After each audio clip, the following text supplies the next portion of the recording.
This meeting is being recorded. Okay. Hi, everyone. Welcome to our little Pampered Chef cooking demo.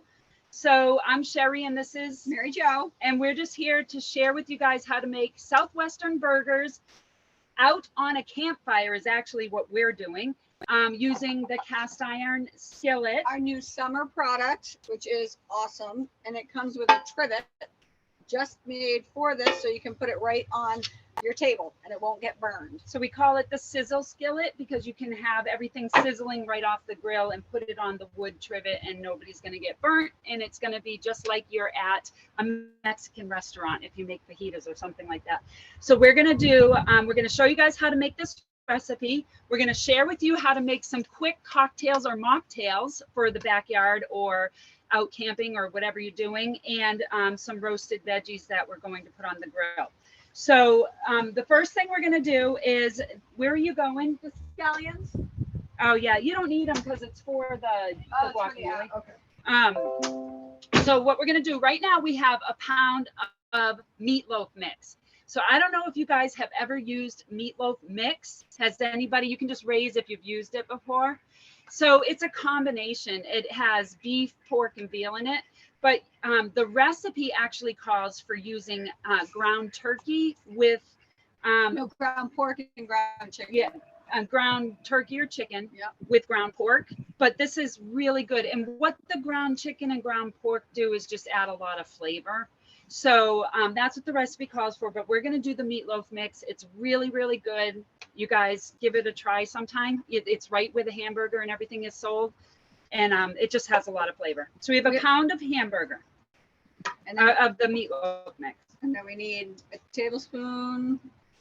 Oh yeah, wrong Tablespoon one. and a half That would have been bad. of Southwestern seasoning. So you guys, if you don't know this about our seasonings, 1 cap is a tablespoon. So if you're measuring, you know, we need a tablespoon and a half, so just 1.5 capfuls. Okay, so yeah, so I'd see, we're gonna make sure you guys get some tips and tricks along the way. So when you're camping, you can do this and not have to bring measuring spoons with you, Yes. because now you know. The other thing we're going to do is we're going to grate 4 ounces of cheddar cheese. So why would you maybe want to grate cheese rather than buy it pre-done and packaged? So many reasons. So many reasons. Janet, do you have a reason why? I don't know if she's trying to tell us something. I don't know. So it has cellulose in it. Almost all cheese that's already grated has cellulose in it. And I was told a long time ago that it was sawdust. And today, Mary Jo didn't believe me at all. She said, that's No, it's bull. not. I said, no way. And so we looked it up. Guess what it's called? Wood pulp and cotton pulp. That's what it is. Cotton and wood pulp. So AKA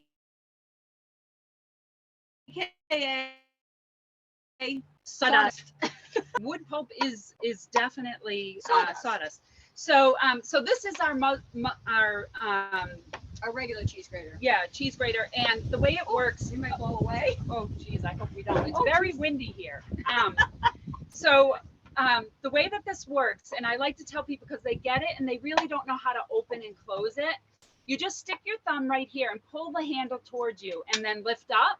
You can go right over a bowl. You can go right over, you know, what we're gonna do dish. right now. Or if you want to just grate, like we're so gonna grate this, then you can have it just stand in a triangle, and then you just pop this on just like a train track, okay?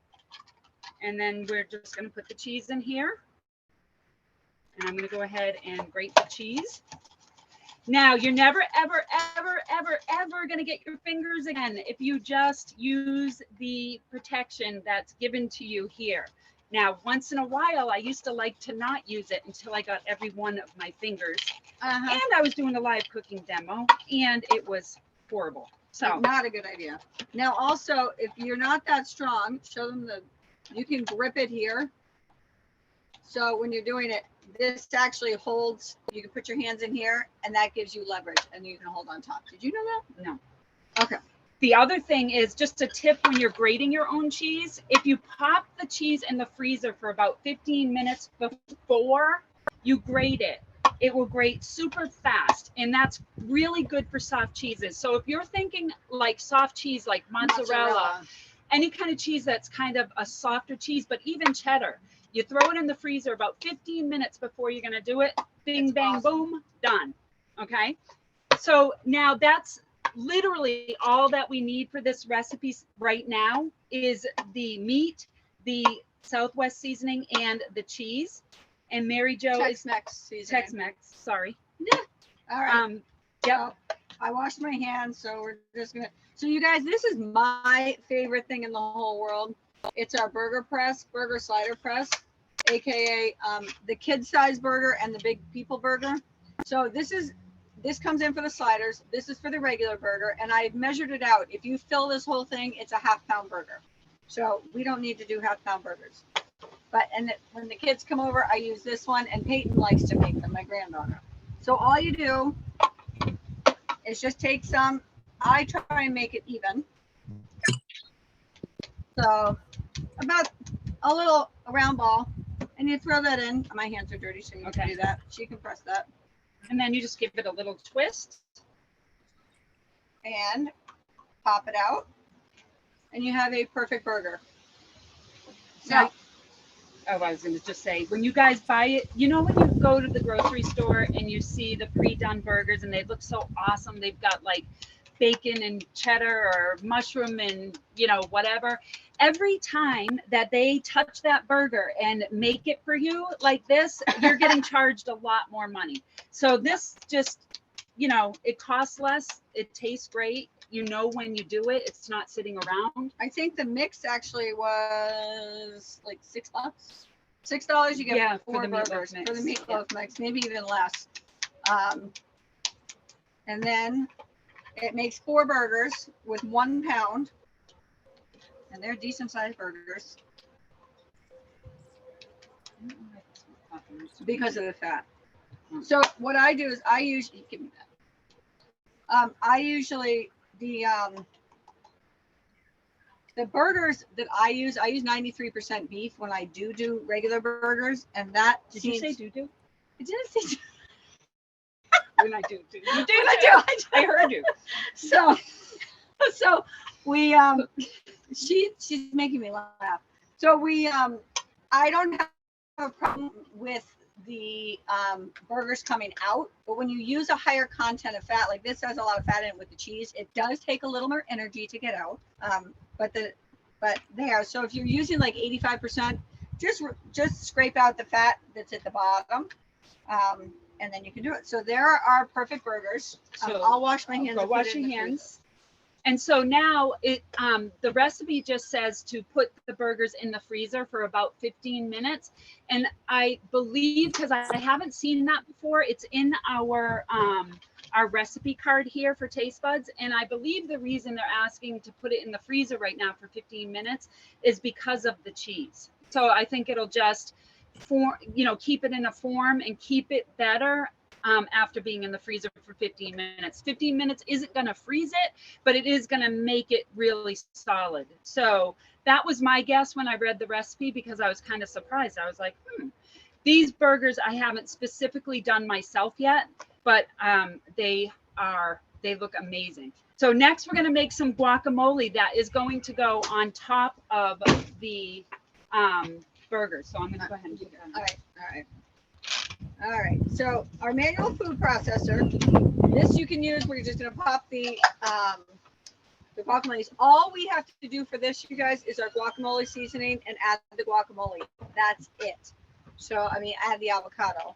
So we're going to cut the avocado. I do not have an avocado tool up here at the camper, so I'm going to do it the old-fashioned way. Ooh, spoon.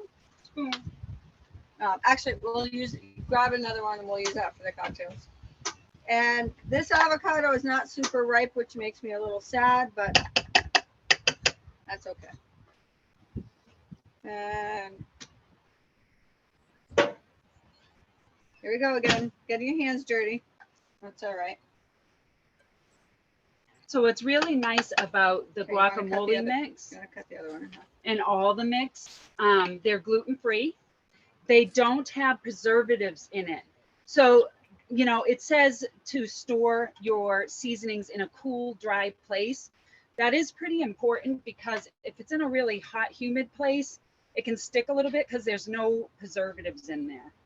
So I was actually even thinking of, I wonder what would happen if you stored it in your fridge, like some of them. I don't know. It's on a Zoom meeting on using their Pampered Chef cast iron skillets at the campfire. Let me see if I can, how do I mute? Participants. Mhm. And then we go to mute. There we go. Okay. All right. Guacamole seasoning. All right. So this was, I think, what was it? A tablespoon? Tablespoon usually. A tablespoon for one avocado. Now that's not a tablespoon, so I'm going to use this cap. Yeah, that is not a tablespoon. You know, honestly, I don't know. I wonder if it's 2. I wonder if it's 2, but I would have to look into that. I don't want to say it if I don't know. You have to make sure 'Cause you're. these are just wider, and so it's bigger.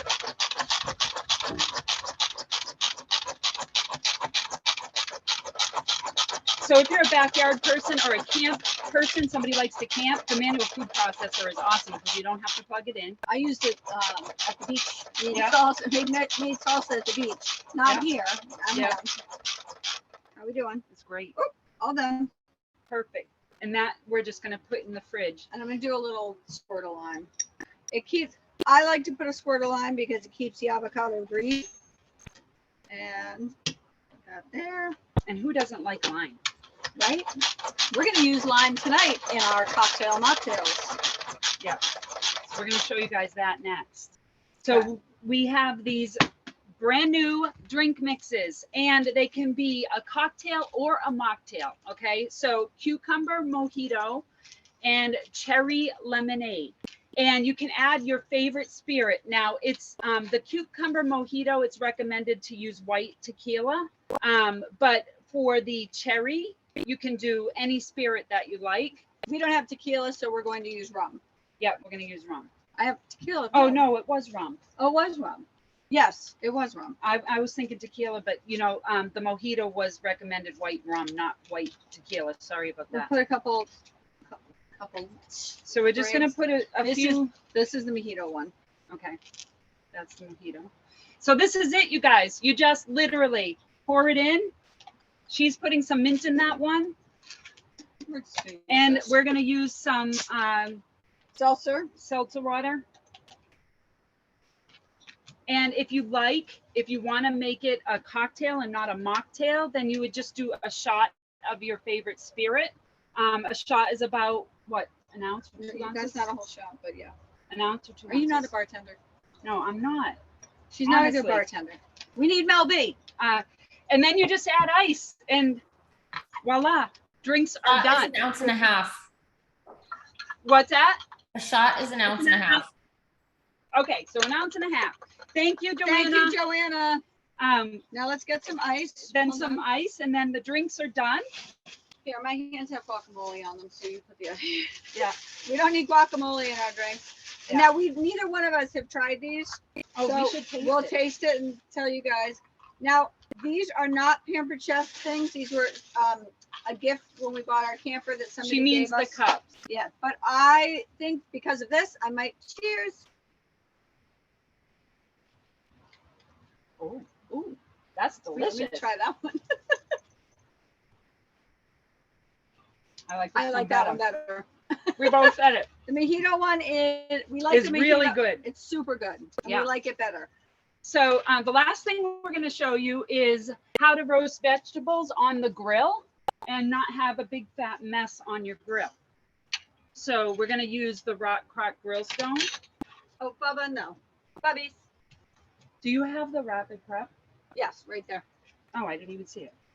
Do you want to share Yes. the tip with this? Yes. So you guys, if you don't know about asparagus, you know when you go to a restaurant, you get that great steak and it's fabulous, and then you get the asparagus, it's really, really chewy. The reason is they want to use all the asparagus, but you don't want to do that because the tender part is up here. And the way to find out what is tender, you can just take this and it'll break where the tender part is. These have all been washed already. So I cheat. I just do them all at once, and they will break at different spots. So you know that kind of that end that's chewy and yucky that you really don't want to eat, it's easy to just take that part off. Right. Do you want to show the rapid Sure. prep? yeah, we can do that. You open it up. My hand. Yeah, we'll have you open it up. So you guys, the rapid prep, I use this thing for everything. It's really, really great for sweet potatoes or anything that's super hard. The way it works, you just open it just like that and you flip the top and then you just sit your food holder in, which yesterday when we made fruit salad, And we we didn't turn put it the around. food holder in. Oh yeah, no, Mary Jo. I started doing the apples, and they were flying all over the table because Sherry was explaining to people about the bin, and I just went with it and did a little more. That's the food chute, and it just holds the food. And do you want to Yep. cut them? So this is good size. Yeah, right? Yep. We did it on 8. This is Yep. on number 8. You can make French fries with this. You can make really thin pieces.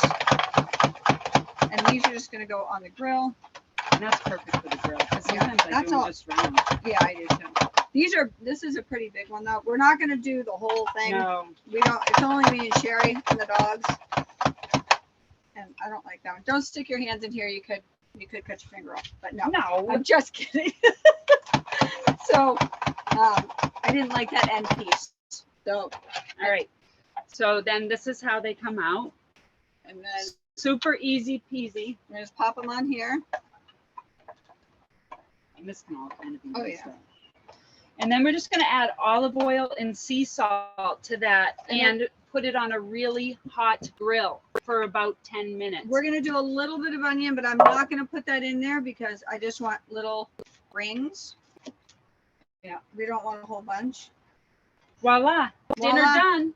And sprinkle the seasoning salt and olive oil, and we'll put it on the grill, and then it will be done. So what we're going to do, you guys, because the burgers are in the freezer, we're going to start a fire. We're actually going to do the burgers on a campfire. There's a grate that goes over the top. It's perfect for cast iron.